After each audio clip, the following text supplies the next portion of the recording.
episode of Tech on Toast. And this week we're joined by Angus Jackson, co-founder of Storekit. Angus, how are you? Very good, Chris. I'm glad to be here. Good. We're glad to have you. And before we get into this, Angus, we normally have a little talk about you and what you've done in the past. So tell us a little bit about your journey in tech. How have you ended up here being co-founder of Storekit? Good question. So it's been a long journey. I actually graduated into this space back in 2013, 2014, essentially at the inception of iPad POS. So myself, along with my other two founders, Christoph and Ben, we helped launch a couple of iPad point of sale systems into Europe back when iPads themselves were really toys for angry birds. And the whole idea of using iPad to run your business was completely absurd. And we were cycling our bikes around Shoreditch and Soho, trying to get coffee shops to take the products on board. And I guess we've evolved through the years. We did a consulting gig where we were helping operators transition to these new cloud-based technologies. Working with stock systems, EPOS systems, payment systems, everything that fits into that ecosystem.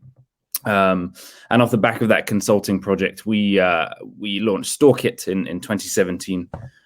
Initially, we wanted to bring our knowledge of the industry, our knowledge of tech ecosystems to a wider audience.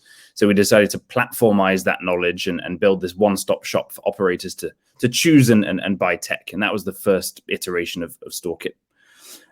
So we wanted to help operators make the right decisions, not go down the wrong path with tech, invest in things that aren't the right fit for them, especially at a time where there was a lot of money flooding into cloud tech in the space. And there were a lot of companies with aggressive sales targets and aggressive sales teams, all thinking they had the best products in the world. So that was the first launch of Storekit. That was going very well. We were scaling up quickly. We were growing the team. Big part of that business was payment processing and card machines and all that fun stuff behind the scenes. And we'd started building some of our own tech around credit card machine integrations, the boring stuff that no one sees but makes a world of difference to operations. And then March 2020 hit hard, like it did for everybody. Yeah. For a business that was reliant on credit card machines being switched on and tapped on in venues, things went south a bit quickly when they were all switched off. So in March, we were left in a bit of a pickle with a bit of a decision to make, really, in terms of what direction we went in. And obviously, we were all in the same boat at that point, not knowing how long this was all going to last. And Ben, who's our technical founder, amazing product guy, background in kind of e-commerce and retail, had always talked about how there was a lack of good e-com tech in hospitality, and no dominant global players, really. In the retail space, there are names that we all know: Shopify, BigCommerce, WooCommerce. You don't have the same in hospitality, and you also have had a lot of kind of legacy, old, clunky tech at the time. And Ben had always talked about building something, and we'd always said, no, why would we do that? Doesn't make any sense at all. And there's never any time, right? There's never any time. But all of a sudden, we found ourselves with some time, and one weekend, Ben went into his bedroom, hacked away for a few hours, and on Monday came out with a V1 of the product, which was surprisingly impressive for a couple of days' work. And we made the decision there to start pushing that out as a free product to our existing estate of operators, help them for a couple of months sell online through the pandemic, at the time thinking it was going to be a couple of months max, hopefully help us recoup some of the lost payment processing volume to keep our lights on. And then the plan was to go back to business as normal. After the pandemic had ended, we'll go back to the old model. And that never happened. We kept growing. Traction was amazing. Feedback was amazing. We scaled up the team.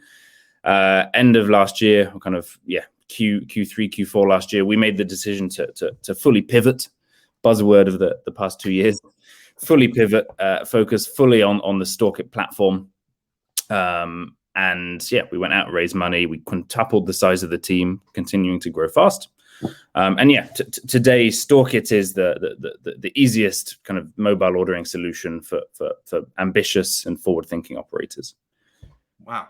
It's like you never rehearsed that. It was amazing, and it is interesting because we've met you. I don't know. We met you about 5 months ago, and the one thing that triggers me is that when you talked about iPads, when I interviewed Zong from DeliverAct, he built Lightspeed, and I remember Lightspeed being built, and Zong was saying, "Yeah, he was so excited. He was the only person," but he said, "I was the only person excited about iPads at that point, being in restaurants." He said, "So it is interesting how that journey has shifted absolutely entirely, hasn't it?" And I think been super shifted by the 18 months, or I suppose it's 2 years now, the 2 years we've had. And what's the feedback like then? So you've got Storekit out there. You're now totally new. I suppose you pivoted entirely, as you said. So how's the feedback been from your new and old clients? Feedback has been amazing. I mean, it's a really interesting space for us to be in because we came from the world of point of sale, which is historically a very, very high friction environment to work in. Yeah, it's funny.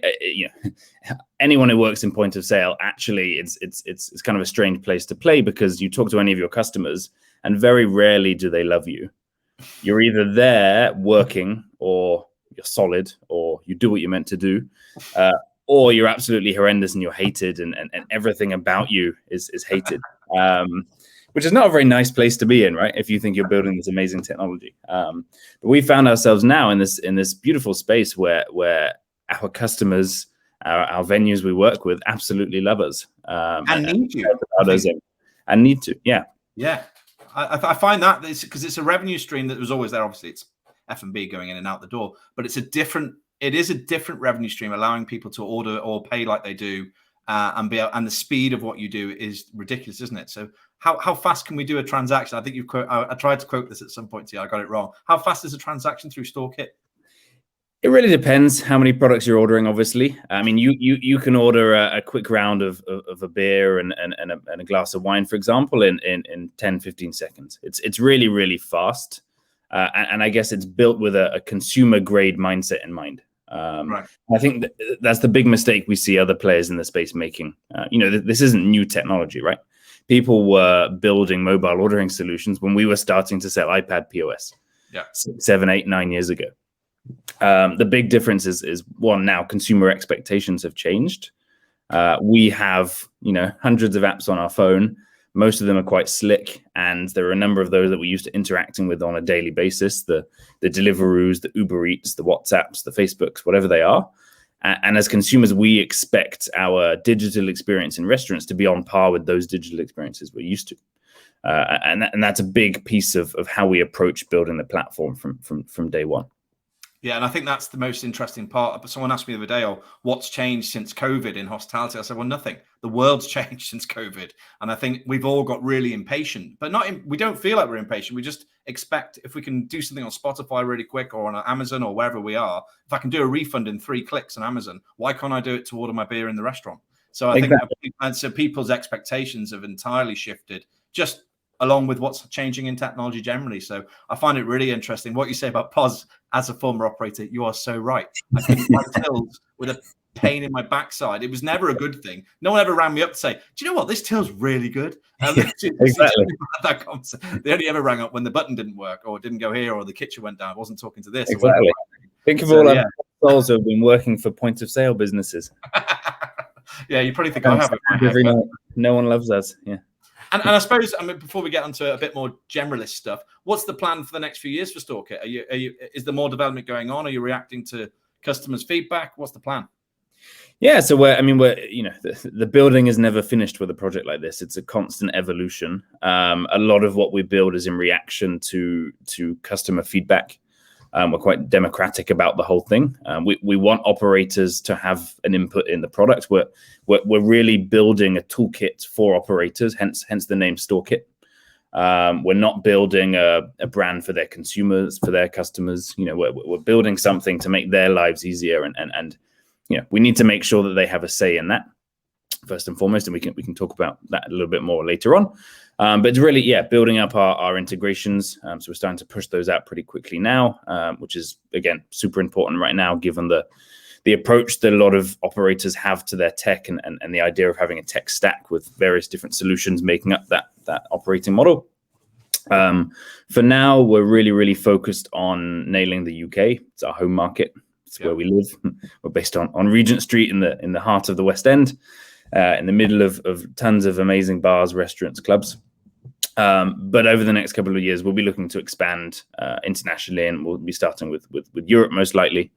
We've already got a couple of beta customers in France, in Finland, and a few other European countries.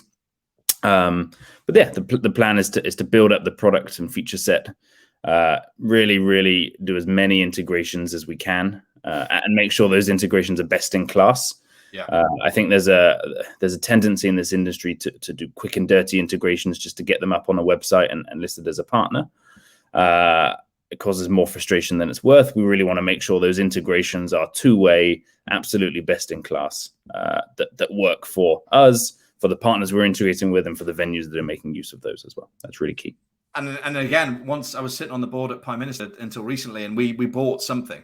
I won't say who it was, and I already had something else existing which I wanted to connect to it. And straight up, I was really excited about what we were going to buy. I'd presented it to the founders, everyone was happy, everyone was signed off. And then we literally got to that point where we were like, oh, we don't have an API into them, or we can't connect. We can do it, but it might take 9 months. And again, obviously operators don't understand what you guys have to do to build that. I get it takes time, but I suppose it's that frustration, is that you're sitting there thinking, God, I want it, because we're also impatient. We also want the guests to have a great time, that kind of missing link between the two becomes I suppose frustrating, and hence why you're taking more time around doing it the right way and making sure that you're upfront about who you do. Yeah. And that's definitely becoming easier as more suppliers, tech or otherwise, in this space become more open to working with partners. Yeah. Again, historically, if you look at tech in the space, it's been a one-stop shop behemoth, closed doors, don't want to talk to anyone, don't want to integrate with anyone. You're going to take my customer kind of mentality, which doesn't work for anyone. Actually, we just need to be open. We need to work with one another, and we need to understand that actually we're all working towards the greater good, trying to displace these behemoths. And that's the way to look at it. So we're super open to integrations. And yeah, when we work with others who are super open, actually that integration process can be very quick and painless. Yeah. That's it can take a couple of days if it needs to. As long as we're integrating to the right tech in terms of open. That's the interesting part, isn't it? That it's the same in any kind of business transaction. If you're open, honest, and you're forward with what you're doing, and you're open to kind of collaborate, then things can happen a lot quicker, a lot smoother, and the communication outwardly is so much easier, right? And what you said about stealing each other's customers, I find that's been a huge shift. I've really noticed that over the last few months, particularly actually coming out the back of the pandemic. Well, still going on, but coming out the lockdown, you see a lot more people sharing, a lot more tech guys standing together as a stack, I suppose, as you call it. It is interesting, and that leads me on to my question, because operators are buying tech all the time, and you mentioned legacy tech. Which is interesting because a lot of people already had technology, obviously, before the pandemic. And I think a lot of them have almost ended up with more problems than they had prior, because they've kind of built all this stuff. They've got it in there, and now they've got humans in the restaurants and bars as well. And the two don't match. How do you go about assisting your customers to land tech properly? Because it's not easy, right? No, it's not. I mean, I think, again, coming from the world of point of sale, and particularly like newer cloud-based point of sale systems and stock systems, one thing we noticed very early on in that business was there was a big gap between the technology and the operation. Yeah. And on one end of things, you have a rapidly growing tech business that's got a ton of smart engineers that think they know what the industry needs, and they're building features for that. And then also in that business, you have, onboarding or training or team, whatever they call them, customer success. And quite often those are tech people implementing tech, essentially, by the rule book, as they've been told to by the tech that they're rolling out. I think we picked up on that early on, and we realized that the key to landing tech is making sure that your customer success team, the people implementing that tech or helping your venues implement that tech, are operators. And they come with an operations hat on, not a tech hat on. Yeah. And that's a massive, massive bonus. And once you do that, you have people speaking the right language, makes a world of difference. The language piece for me is the big bit, and it's the breadth of hospitality. It's not, because the problem is you kind of, all of us do it. We kind of sit with our casual dining hat on. You think about Wagga, Bills, all these guys. But the reality is the pub on the corner who needs this kit, There's the Italian restaurant in Caerphilly down the road from here that needs this kit. That all these guys actually need it, but you can't go in and just talk to them like they're a 100-site company. Single sites, owner operators running shifts in the business. It is that language piece is absolutely huge because they'll just switch off if you don't. It's really important, and you'll find especially with smaller kind of independent operators who are trying to do everything themselves, right? Yeah. There's a fear aspect to things. So there's an awareness that they need this technology. There's an awareness that their customers want and expect this technology, but there's a huge fear of them being able to actually roll it out and implement it successfully. Yeah. And that's where you need somebody with an operations hat, an operations mindset to come in and say, listen, this is your space. This is how it's going to work. This is how the kitchen currently operates. This is how I think it should operate. And this is how the tech is going to bring all of that together. And yeah, a lot of tech companies don't have the ability to have those conversations, and we do, and I think that gives us a big feather in our hat. Yeah, because you've got guys from I think you've been stealing people from Deliveroo and all sorts, haven't you, in your team? I noticed. Yeah, so we have. I mean, like Ivo, who heads up our customer success team, was the ex-managing director of Hummus Brothers in London. So he was a multi-site MD. An early adopter of cloud tech himself. He'll come into conversations with new venues that sign up with us with his strict operations hat on and nothing else. And he'll make sure that he makes that thing work no matter what it takes. And that's interesting as well. Himself. Yeah. Yeah. And I think it's because ops directors now, people who generally, run the operations, head of ops, whatever you want to call them. If they're not digitally minded, it's potentially a problem, isn't it? Because obviously they're very good at what they do. They manage multiple sites or they manage a single site, whatever it might be. But then because of what's come in and because of what's changing, not just Storekit, but all the other APIs you might have feeding into you from different bits of tech, booking systems, all sorts, it becomes tricky. And the role of CTO, I see, keeps popping up more and more in hospitality businesses. And these CTOs, I don't think existed. I mean, not even a year ago. I don't remember seeing maybe one or two.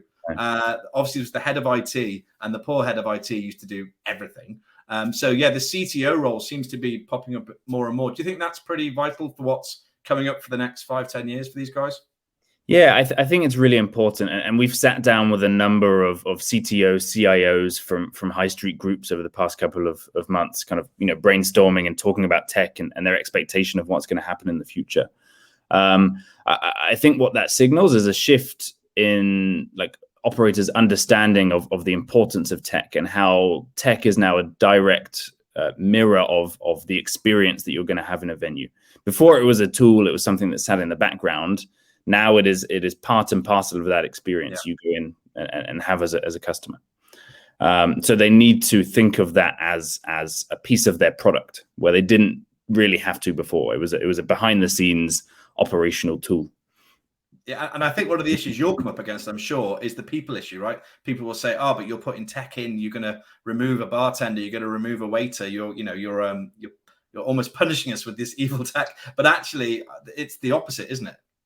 Exactly. I mean, that's one of the big problems we see with this type of tech, with mobile ordering tech, and I guess poor implementations of that tech. And when you speak to operators who say, okay, we tested mobile ordering and it didn't work, or our customers didn't like it, actually there's two answers we have there. One is you didn't implement it right. Customer does not want to walk in, you point to a table and tell them to order from the QR code. That's not how it works. You still need to greet them. You still need to talk them through the complex Israeli menu you've got on your phone. You still need to explain where the ingredients came from, what's fresh that day, what the specials are. That's what we still expect as customers. But what we're happy to do is place a payment on our phone, place an order on our phone, pull the bill in at the end of the order, all that kind of menial stuff that takes time and detracts from the overall experience of a dining out experience. What we don't want to do is have an amazing experience, amazing staff. They take our order, they tell us all about everything. We get to the end of the meal, and it takes 20 minutes to get to the bill, and to get the card machine, and we leave annoyed, frustrated. That's not what we want. Yeah, and I think that's and again, I was doing something the other day, and one of the most annoying, and waiting is the most annoying thing about hospitality. Like going shopping, waiting is the most annoying thing. Being stuck, waiting in a queue, waiting to pay, whatever it might be. So yeah, and I think if you can address that with tech, then surely that frees up your humans to go and do a great job with other stuff. So yeah, I think, and that's all part of having operators running our customer success team. Yeah. We built the tech to be as simple enough to operate, not simplistic, not basic, but simple to operate. Meaning you don't need to go through hours and hours of training and onboarding to use the tech. Instead, we use that time to focus on the operations and how the tech influences those operations. And that makes a big difference. We're not going through a tick box exercise of this is how you do this, this is how you do that, this is how you do this, which is how this world used to work. No, I never forget. We rolled out ProNet in Coluccio's. Probably 10, 12 years ago now. And it's a maintenance tool for anyone doesn't know it. It brings all your maintenance into one place, I suppose. You can manage it from there. And we tried to do it without putting someone in charge of ProNet. So basically all the area managers owned ProNet. We all had it. We were all running around. It was no one logged a job on it. It was just carnage, absolute carnage. But we were paying for it. And then we eventually brought in a guy called Ben Roberts, who actually ran ProNet centrally from the office. And my God, we saved a fortune over the next few months and years because we really got the ROI on it. And I think that's what operators need to listen to, that if you really focus on what you've purchased and actually understand that the output it can do, what you guys sold to them, then yes, it's a huge advantage, but you have to land it. So yeah, I think it's interesting. I think it's going to be more interesting as we go on because there's so much more to come. Yeah, we have a lot of conversations with operators around exactly that. It's implementing it in a way that it works for the venue and its staff, because getting staff buy-in is really important with this kind of tech, because there's a fear that the robots are taking jobs away and infringing on tips and whatever else, which 100% is not the case. You have to get staff buy-in on one side, and you have to implement it in such a way that you don't detract from the overall experience that a customer is having in the venue. And those two things together are super, super important. And it's something we spend a lot of time focusing on in the rollout process. And the other massive advantages, which will then input to payroll actually and give you more hours to spend. I was talking to an operator who works in Cardiff in a street food venue, venue called The Depot. And he was doing, I think about, 400 transactions on a Saturday night. They put mobile ordering payments in and they're going up to 700 transactions. So it just shows the speed and the efficiency that you can get quicker. And yes, it brings its own problems. Then you've got to have more chefs to cook or whatever it might be. But it's a good problem to have, right? To have more transactions going through your books as opposed to the clumsy ordering or half digital ordering we had before. It just makes total sense to me. Exactly. I think, it's a good problem to have. It's a solvable problem, but it's something that comes up a lot, right? Is how do I manage capacity? How do I make sure my team aren't overwhelmed? And we have some interesting use cases with various clients where they, have their operations teams doing job one until a certain time, and then the peak hits, and then all of a sudden everyone changes and they're in a bar and they go into run mode, for example. And everyone who was previously doing all these different jobs in the kitchen, behind the bar, clearing up, are now just running drinks. And that's their one job for the next 1.5, 2 hours, running drinks. And they can take the capacity, and it's significantly more drinks than they would have been producing without the tech. And I think that really sums. Hospitality has evergreen problems, right? Nothing ever. I mean, we've got issues that we've always had, and we probably always will have in a certain way. But I think what we're trying to do is enhance. I think you mentioned the word experience before, about enhancing the experience using digital means. And I think that's the key that's really changing things. And one of the questions I want to actually ask you was about digital transformation, because a lot of people talk about it a lot of the time saying you have to transform digitally, otherwise you'll never make it and you'll never be successful. But how do you actually do that? Because I think, do you have it sitting alongside your operational strategy? Is it something you need to build from scratch? How do you approach digital transformation, Angus? Can you fix it in 3 seconds? 3 seconds, probably not. I think it has to sit alongside the operational strategy. It's funny because more and more this tech is starting to be bought by marketing teams, which is interesting. And I don't think it's necessarily the right way to do things. I think marketing should be involved in these decisions, but at the end of the day, it's an operations problem. It's an operations. Why do you think that is? Sorry, because I agree. I'm in a marketing group and I see a lot of people talking about stuff they're buying, and it is those guys at least involved in the decision making. I think it's linked partly back to a lot of the mistakes, or at least our opinion of the mistakes that operators have made over the past couple of years with this tech, which is I guess an over focus and an over reliance on order and pay as a source of data. Yeah. And as a kind of essentially a billboard in a customer's hand, right? Obviously when you have a digital screen in front of a customer, you're going to want to try and sell as many products as possible. You're going to want to try and portray the brand in as good a light as possible on the brand guidelines as much as possible. Our opinion is that customers don't care about a lot of that stuff. Yes, your brand is important, don't get me wrong, but there are much better ways to bring your brand into that experience than chucking a load of logos in front of them when they're trying to place a beer as quickly as your order as quickly as possible. Yeah. So make that digital ordering experience slick, fast, efficient, and then have beautiful imagery on the platform, beautiful videos, design a beautiful venue, design a beautiful experience around that ordering experience. Hire beautiful people. Don't hijack the checkout.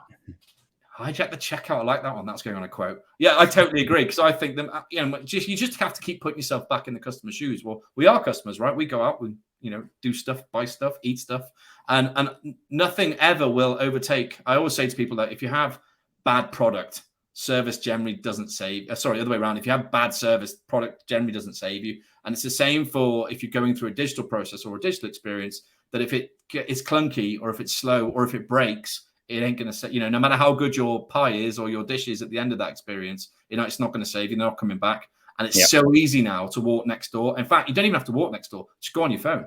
You can go on your phone in your competitor's venue and change your mental shelf space to pick a new customer. That's how powerful it is. And I just think, yeah, you're so right. I think the operators, I'm biased, should be in charge of all of that process, but who am I? But it's nice. Again, we're starting to have good conversations with operators who realize that they made those mistakes 2-3 years ago. Yeah. And they realize, again, it's going back to the changing consumer expectations. All a consumer wants is to be able to place an order for a beer as quickly as humanly possible. And they don't want you putting barriers in that process, and they don't want to have to sell their soul to get that beer. Yeah. So you would never get them to log in on Facebook on your card machine, would you? So why are you doing it on your order and pay platform? Because I was told to gather signups, but yes. But there are ways to gather that data in a way that doesn't pollute the checking process, and that's again something we focus on a lot.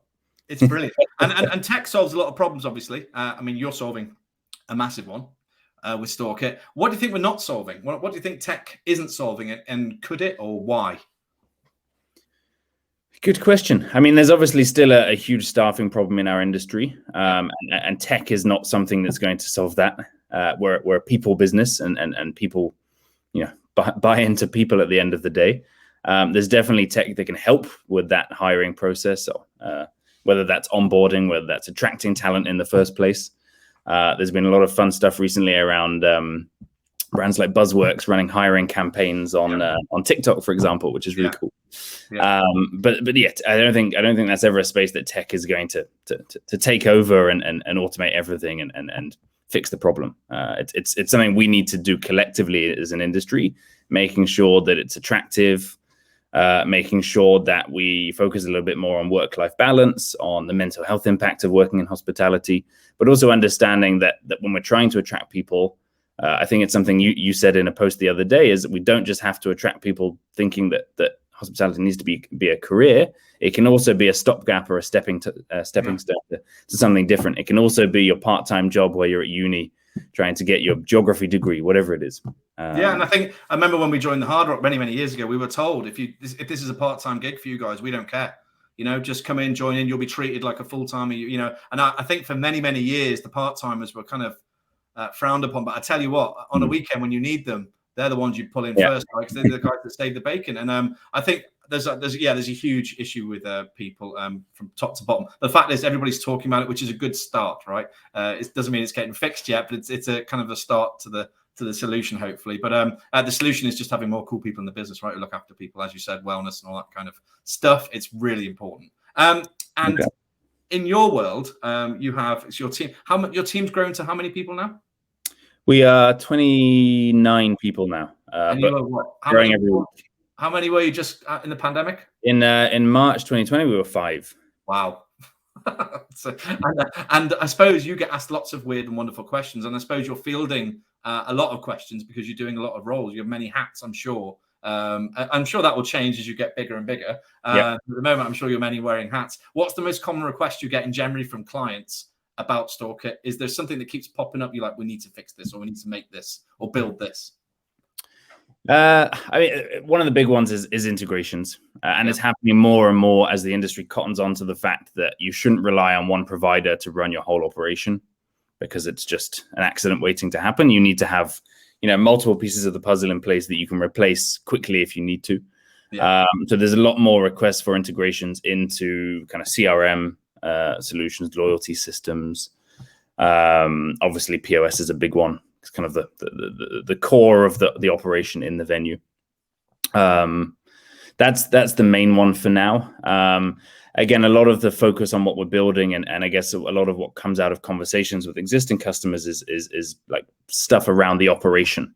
So how do we solve the problem of capacity management in a smart way, which is something we're working on. So how do you make sure a bar isn't overwhelmed? How do you make sure that they're able to pour the pints quick enough? How do we know when the peak times are going to be?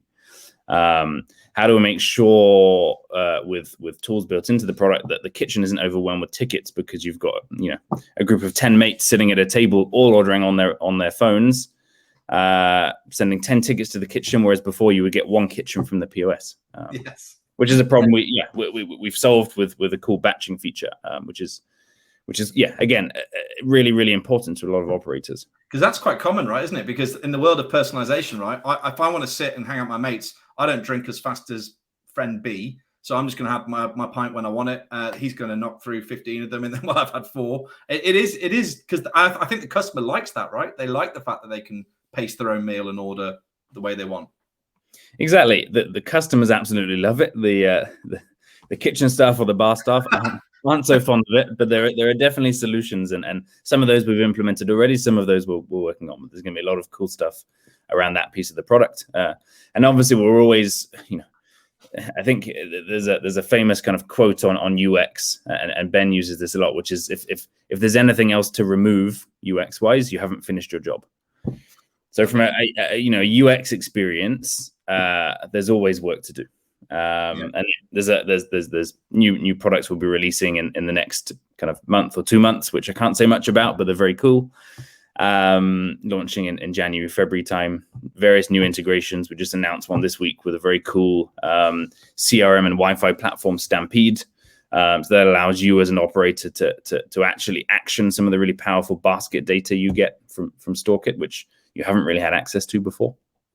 That's the key, isn't it? That's the key. Making you, I mean, I'm sure Vic from Data Hawks would agree here, but actually using your data for power, right? And being able to empower that information you've kind of got in there, but doing it properly, as you said, building it with an API, best in class, someone else who does it really well, and feeding it through them, and then actually being able to market on the back of it, which is just fantastic, right? Exactly. I think, amazing integrations into powerful solutions that we don't want to build ourselves. And I also think a key there is not putting data ahead of the customer experience. And that's what a lot of operators have done. They've realized, okay, this is an amazing tool to gather data. Let's just gather a load of data. And then you as a customer order a beer and you have to put in your name, birthday, I don't know why I'm laughing. I do it all the time. But favorite color, all of this stuff. And actually you have a horrendous experience. You need to make sure that customer experience is absolutely on point. And then you can start finding smart ways to gather data. And that's how you're going to keep customers coming back. Yeah, because it takes months to find one, right? And seconds to lose one, I think my boss exactly. Many years ago. And Angus, if people want to get hold of you and find out all about Storekit, what's the best way to stalk you? So we're on all the social channels. So we're on LinkedIn, we're on Instagram. Check out the website. We've gone through a beautiful new rebrand. We're really very different to others in the space. Storekit.com. We're bold, we're loud, we're pink, we're yellow. And I can vouch that. Have some fun with it. At the Bar and Tech show, you had a unique way of driving people to meet the Storekit people, didn't you? What were you giving out? Everyone was wondering. Yeah. It turns out grown adults are absolutely infatuated by rum at 9 a.m. Rum slushies at 9 a.m. Who knew? Well, after the year we've been through, I think most people are drinking rum at 9 a.m. But yeah, surprised at the people going around going palm trees, wasn't it? Yeah, exactly. Yeah, well, if you weren't there, you've missed it. I'm sure you'll find it on social media somewhere. Okay, that's great. Angus, thank you very much. It's a whistle-stop tour of Storekit and yourself. We appreciate you coming on, and we will see you soon. Say thank you very much. Thanks very much, Chris. It's been great, and we'll speak soon. Cheers. Bye-bye. Bye-bye.